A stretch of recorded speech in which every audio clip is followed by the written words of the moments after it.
बिहार विधानसभा के दूसरे चरण के प्रचार के आखिरी दिन पीएम मोदी ने झोंकी ताकत, राहुल गांधी और महागठबंधन पर साधा निशाना।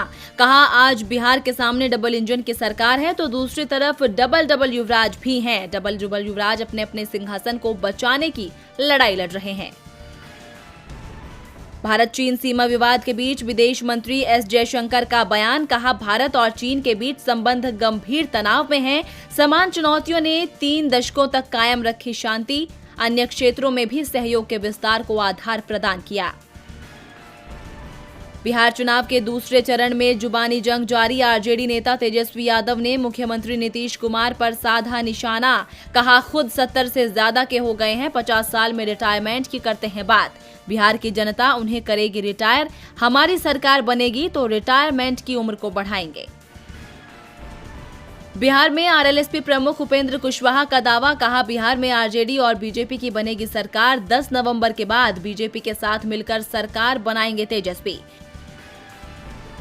उत्तर प्रदेश में चुनावी राह में और बढ़ी मायावती की मुश्किलें। राज्यसभा चुनाव में बीजेपी का साथ देने की बयानबाजी से छिटक सकता है मुस्लिम समाज।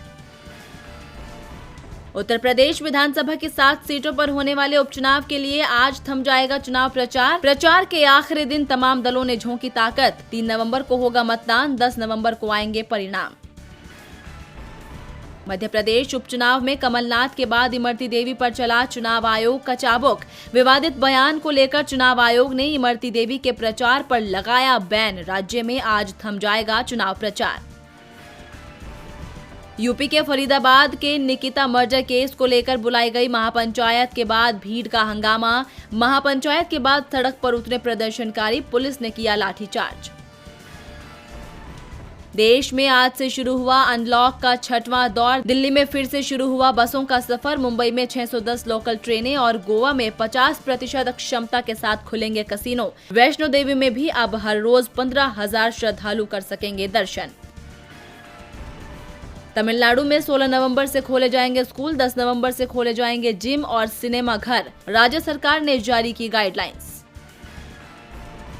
कनाडा के क्यूबेक शहर में एक शख्स ने कई लोगों पर किया हमला। पार्लियामेंट हिल इलाके में किया गया हमला, 2 लोगों की मौत। पुलिस ने लोगों से घर में रहने की अपील की। अभिनंदन की भारत वापसी का सच बताने वाले पाकिस्तानी नेता अयाज सादिक की बढ़ी मुश्किलें। सादिक को देशद्रोही घोषित करने की तैयारी में पाकिस्तान सरकार। ब्रिटेन में फिर लागू हुआ लॉकडाउन। महामारी के बढ़ते मामलों के कारण प्रधानमंत्री बोरिस जॉनसन ने किया लॉकडाउन का ऐलान।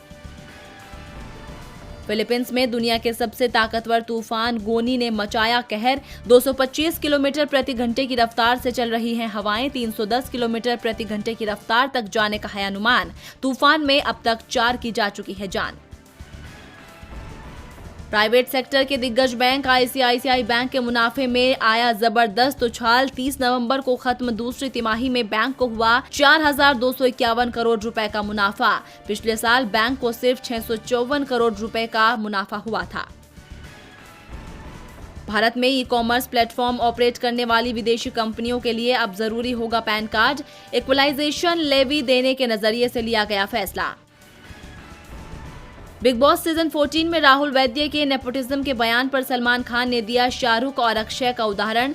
कहा, मेहनत के दम पर शाहरुख अक्षय इतने सालों से टिके हुए हैं।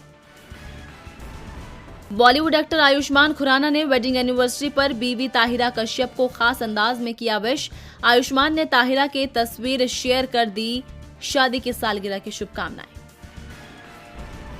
देश में 1 गोल्ड 1 प्राइस की मुहिम जोर पर। जल्द ही पूरे देश में एक हो जाएंगी सोने की कीमत। ज्वेलर्स की मांग है सरकार को 1 नेशन 1 गोल्ड प्राइस लागू करने की दिशा में कदम उठाना चाहिए। और आईपीएल 2020 में राजस्थान रॉयल्स और कोलकाता नाइट राइडर्स की टीमें होंगी आमने सामने। प्लेऑफ की दौड़ के बीच राजस्थान को बरकरार रखनी होगी जीत की लय।